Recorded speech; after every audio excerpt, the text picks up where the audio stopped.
Boa noite. Encontra-se no país o enviado especial do secretário-geral da ONU, Abdul Abari, que se faz acompanhar por uma delegação da Comissão Económica dos Estados da África Central, CEEAC, reuniu-se na sexta-feira com o primeiro-ministro Patrício Trovoada para falar do relatório sobre a reforma do setor de segurança e da justiça.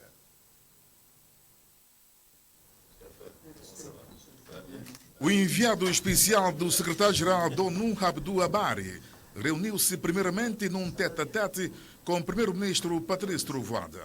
Logo depois, e já no encontro mais alargado, o chefe do governo santomense e a delegação das Nações Unidas e da CEEAC estiveram reunidos para falar do relatório sobre a reforma do setor de segurança e da justiça. Estamos aqui no quadro da segurança, do relatório que foi elaborado já há alguns meses no âmbito de uma missão conjunta das Nações Unidas e da CEEAC sobre a reforma do setor da segurança e da justiça em São Tomé e Príncipe. Este relatório, que já foi submetido e no quadro dos trabalhos que iremos recolher comentários e ponto de vista de São Tomé e Príncipe para consolidar e ter um documento único na perspectiva de uma reunião que irá ter lugar em Nova Iorque no mês de dezembro. Estamos a estudar como mobilizar apoios financeiros da comunidade internacional a favor de São Tomé e Príncipe, que fez um excelente trabalho em matéria de democracia e de estabilidade.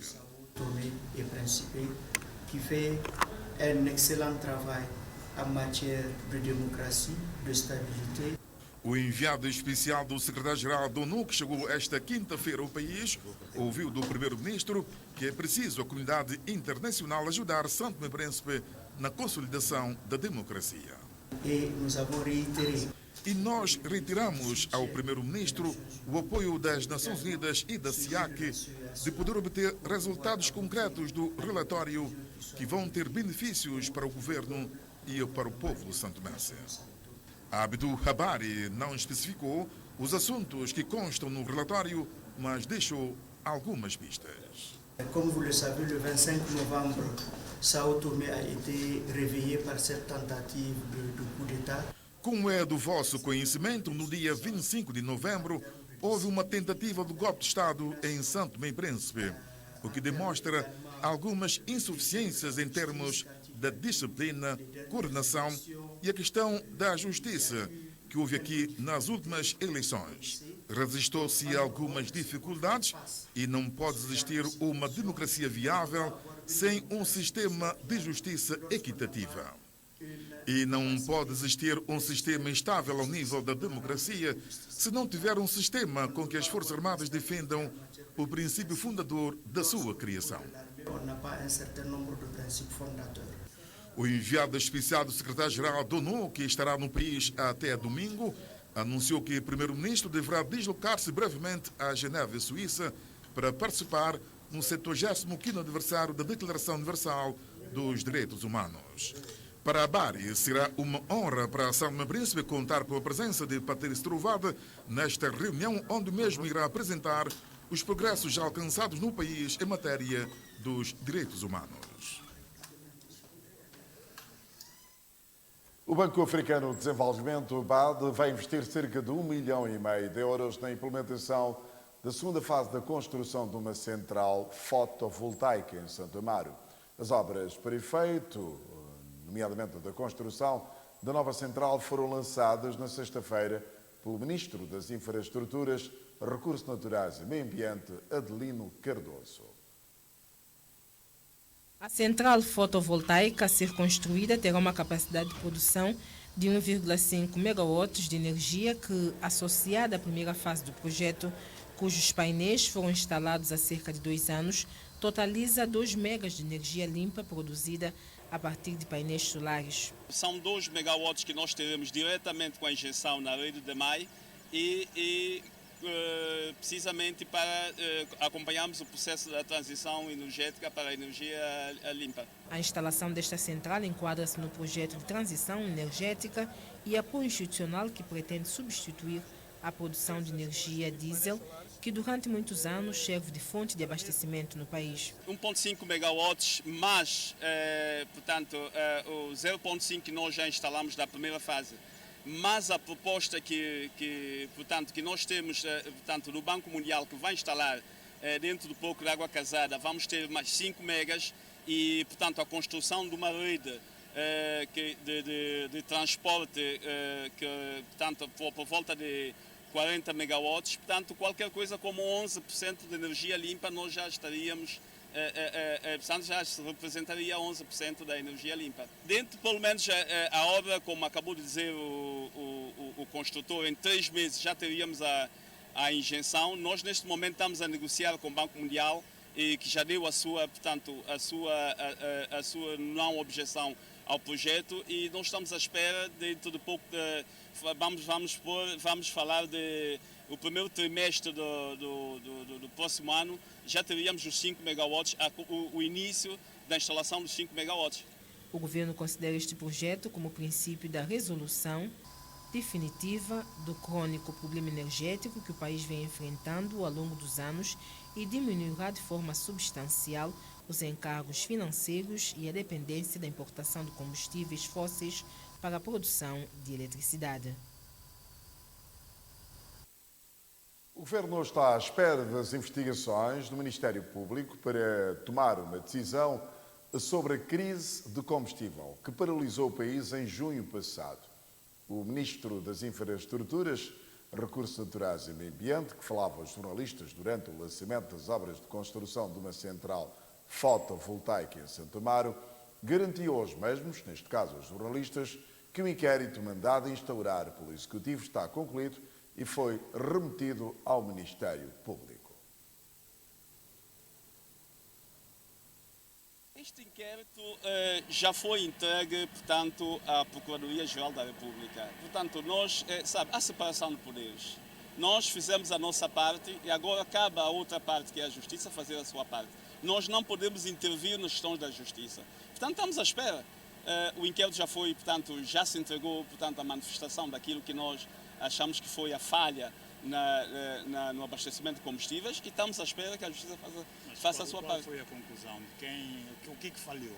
Não, nós ainda não temos conclusão. Portanto, há uma série de questões que nos preocupou, que nós, portanto, reclamamos a situação, e estamos à espera que realmente que a investigação faça, portanto, a Justiça faça a sua investigação e que nos dê a conclusão daquilo que nós apresentamos. Sr. Ministro, se o inquérito vai à Procuradoria da República, quer dizer que há indícios criminais? Bom, eu não posso, claro, declarar que há indícios criminais. A Justiça fará o seu papel, só depois é que dirá efetivamente se há indícios criminais ou não. O fornecimento de água potável à Zona Sul e na Terra Prometida, na Ilha do Príncipe, esteve no centro do encontro entre o presidente do Governo Regional, Filipe Nascimento, e o representante da Shell, Eduardo Rodrigues. O representante da Shell está na Ilha do Príncipe para uma visita oficial de trabalho. Eduardo Rodrigues encontrou-se esta quinta-feira com o presidente do Governo Regional, Filipe Nascimento, para avaliarem o fornecimento de água à Zona Sul e a comunidade da Terra Prometida. Temos 2 projetos que estamos a trabalhar. O primeiro projeto é o abastecimento de água para o sul da ilha, do Príncipe, e o segundo projeto que estamos a trabalhar é o fornecimento de água para a comunidade de Terra Prometida. E como está o andamento desse projeto? Um projeto está na execução, tivemos que fazer mudanças técnicas e nelas estamos neste momento. E enquanto ao projeto de Terra Prometida, acabamos de lançar o concurso para encontrar o melhor fornecedor para que possa fazer o projeto como está estipulado. Eduardo Rodrigues menciona alguns desafios e justifica os atrasos nas obras. São projetos técnicos que têm complicações, mas já temos identificadas as lacunas que tinham alguns projetos. Há certos desafios em tema de materiais e também no orçamento, os custos, mas Deus mediante acho que vamos a poder encontrar soluções. Então, sempre estamos cá para apresentar ao Sr. Presidente Regional o estado dos projetos e como vão os avanços. Um encontro que teve lugar na residencial oficial do governo na região autónoma do Príncipe. Regiane Cravide é a nova procuradora para o distrito de Lemba. A apresentação foi feita na sexta-feira pelo Procurador-Geral da República, Kelvin Nobre Carvalho. O ato teve lugar na Câmara Distrital de Lemba. Depois de ser apresentada esta sexta-feira às autoridades locais de Lemba, líderes comunitários e a sociedade civil, a nova procuradora do Ministério Público para o Tribunal de Lemba, Regiane Cravide, falou das prioridades para este distrito. A intenção do Ministério Público neste distrito não será apenas responsabilizar criminalmente os infratores ou quem viola os direitos dos outros ou viola os seus deveres. Nós queremos implementar uma campanha de sensibilização e conscientização das crianças, principalmente quanto ao abuso sexual de menores. As crianças, elas não podem denunciar que estão a ser alvo de um crime ou da prática de um crime quando elas não sabem em que consiste a prática desse crime. As crianças serão preparadas para que possam dizer não, para que possam denunciar sempre que ocorra uma situação dessas. A outra situação que também será alvo de um trabalho árduo pelo Ministério Público será a questão da violência doméstica. Violência doméstica é um índice muito elevado de violência doméstica nesta comunidade. Então, iremos fazer também campanhas de sensibilização junto às comunidades, conversar com as pessoas, explicar o que é violência doméstica. Diálogo com as comunidades de forma a sensibilizar os bons atos cívicos terá o seu início brevemente. Começaremos já a Irmã Lúcia, que aqui no distrito de Lemba é o ponto focal, na verdade. Irmã Lúcia, já agendamos umas reuniões para tratar as questões das crianças, inúmeras crianças sem registro de nascimento, ou então cujo registro não consta o nome do pai. Daremos início aos processos de averiguação oficiosa de paternidade para que se possa perfilhar essas crianças ou proceder ao respectivo averbamento nos seus assentos de nascimento e posteriormente iremos às comunidades. O trabalho está a começar, ele é árduo, ele é espinhoso, como foi dito aqui no encontro, mas o objetivo é melhorar a situação. O Procurador-Geral da República, Kelvin Nobre de Carvalho, foi quem presidiu a cerimônia de apresentação. E pedir toda a vossa ajuda para que o trabalho dela na comunidade possa ser facilitado, possa ser efetivamente um trabalho que vos traga alguma melhoria daquelas situações sociais que vocês mais se sentem a partida a afligir. Em relação ao Sr. Presidente da Câmara, o órgão político máximo aqui da região, pedimos também todo o apoio à Sra. Procuradora do Ministério Público, que conjunto connosco possamos efetivamente estar à altura dos desafios com os quais esta comunidade se confronta diariamente. A Polícia Nacional, pela sua dispersão territorial e a representação aqui em Lemba, nós pedimos também o auxílio à Sra. Procuradora para que o trabalho da efetivação da justiça possa, de forma mais garantida, ser levado a bom porto. Guilherme Inglês espera que todos trabalhem em sintonia para o desenvolvimento do distrito. A Câmara de Cidade de Lemba estará disponível para poder lhe ajudar em tudo quanto for possível, de acontecer também das nossas possibilidades e das nossas limitações, que são grandes, mas estaremos disponíveis para lhe ajudar em tudo quanto for possível. Digo também a própria população em si estará também aberta às suas iniciativas para que nós possamos realmente desenvolver o nosso distrito. O Ministério Público nomeia a nova procuradora para o Tribunal de Lemba. A temática das alterações climáticas foi tema de um fórum da juventude realizado na sexta-feira no CATAP, uma iniciativa do Instituto Nacional da Juventude que visa chamar a atenção dos jovens para as questões das mudanças climáticas. Este fórum sobre as mudanças climáticas tinha como público-alvo os estudantes do Liceu Maria Manuela Margarido. A ideia era fazer refletir sobre o comportamento do homem para com o ambiente, numa altura em que o mundo enfrenta sérios problemas com os efeitos das mudanças climáticas, onde os jovens são chamados para uma mudança de atitude. Na Direção-Geral do Ambiente, queremos trabalhar lado a lado com o Instituto Nacional da Juventude, no sentido de que as políticas e estratégias que nós elaboramos a nível nacional tenham uma integração bastante forte e alinhada com as políticas à volta da juventude. Nós queremos que a juventude tenha voz, faça parte na tomada de decisão no que toca às questões do ambiente e das mudanças climáticas.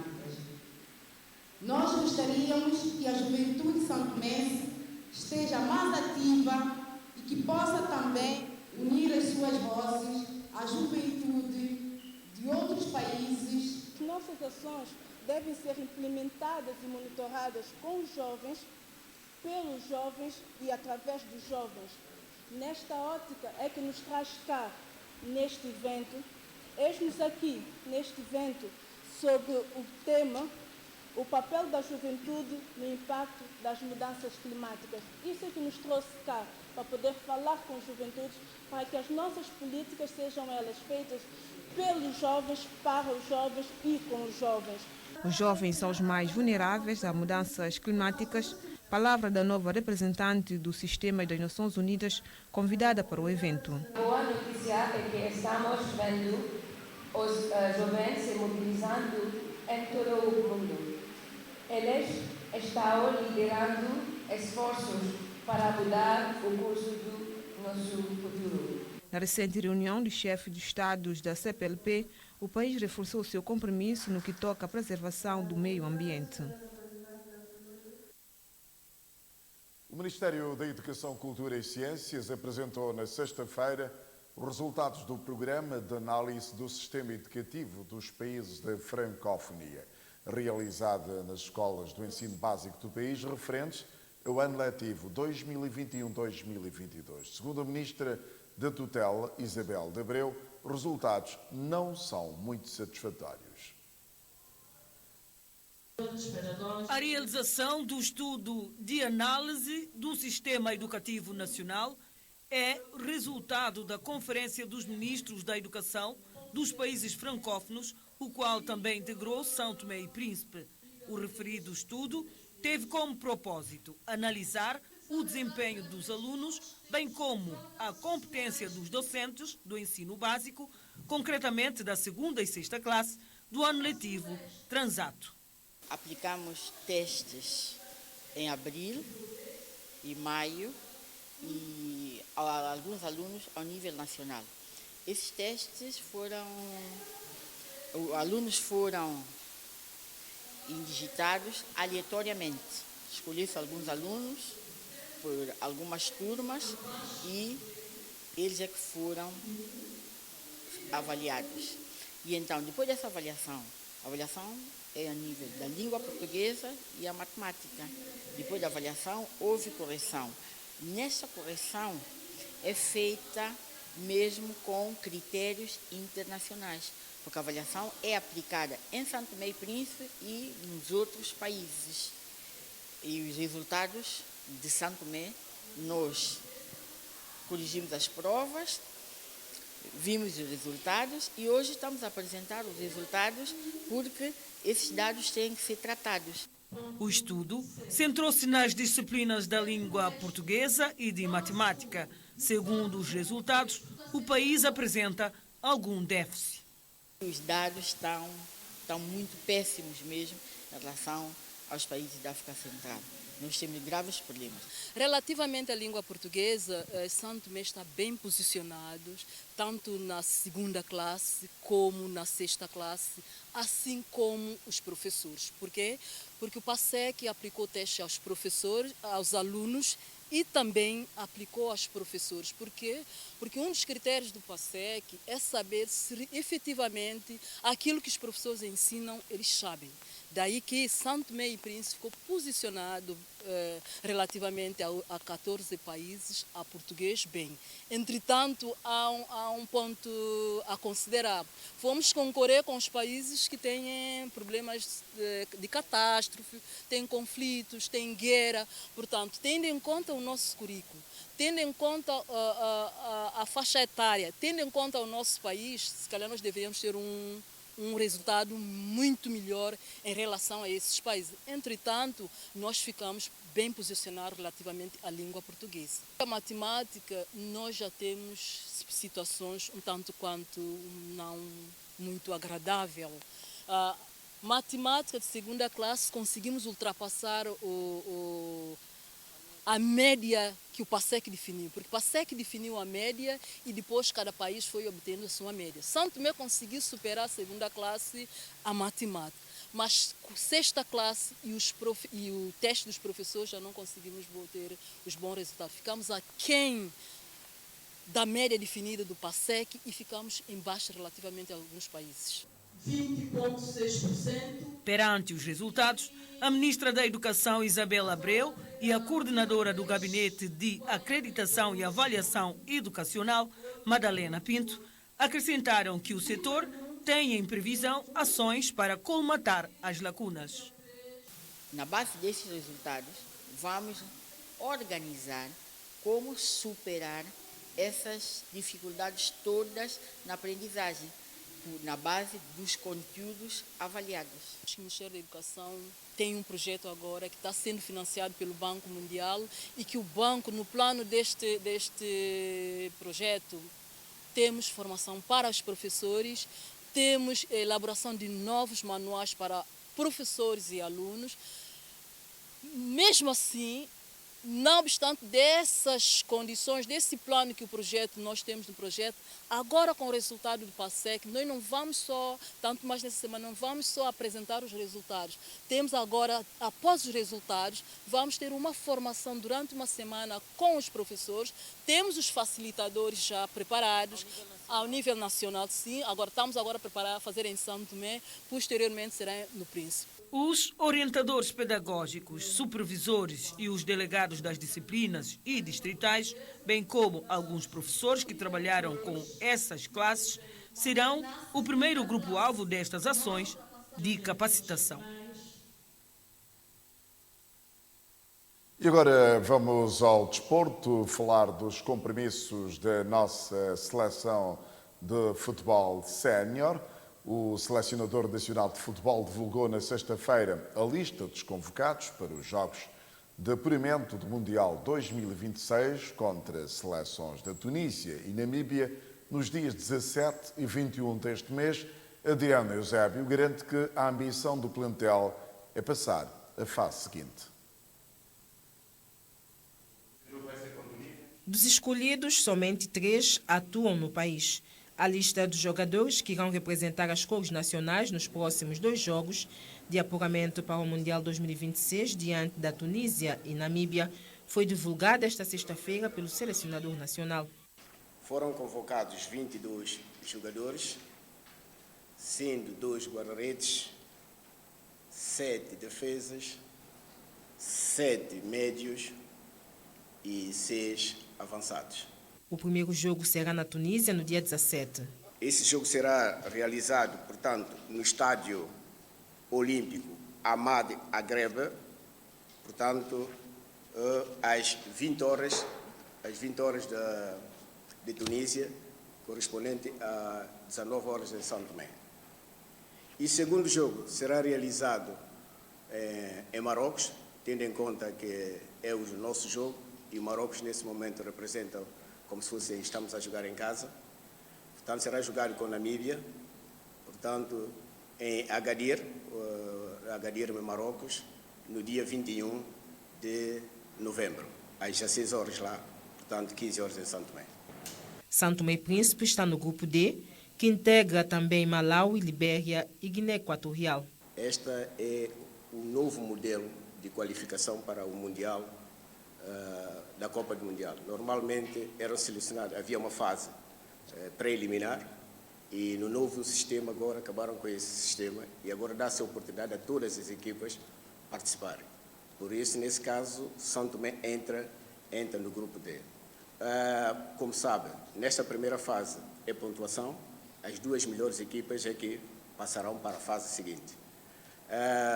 Vendo o grupo que nós encontramos, tomando em consideração a experiência que nós já tivemos na fase de qualificação de CAN, já ganhamos experiência e estamos muito convictos que conseguiríamos fazer muito bons resultados nessa fase de qualificação, mesmo dizendo claramente que a nossa ambição é passar à fase seguinte. Segundo Adriano Eusébio, o plantel está preparado e aprendeu muito com os erros do passado. Há uma coisa que temos que começar a perceber, que nós já estamos no nível totalmente diferente daquilo que era as nossas participações anteriormente. Neste momento, nós temos grande parte dos jogadores que alguns já são profissionais e jogam em determinadas equipas fora de São Tomé. E, como sabe, neste momento, as competições da FIFA e da CAF obedecem regras. E nós temos uma semana FIFA. Essa semana FIFA começa de 13 a 21 de novembro. É nesse espaço que se programa todas as atividades. Quando digo das atividades, estou a dizer o treinamento, as deslocações e os jogos, nesse período de tempo. Por isso, os jogadores que foram selecionados têm que ser selecionados tomando em consideração que já se encontram em fase de competição e já têm um ritmo competitivo já bastante avançado.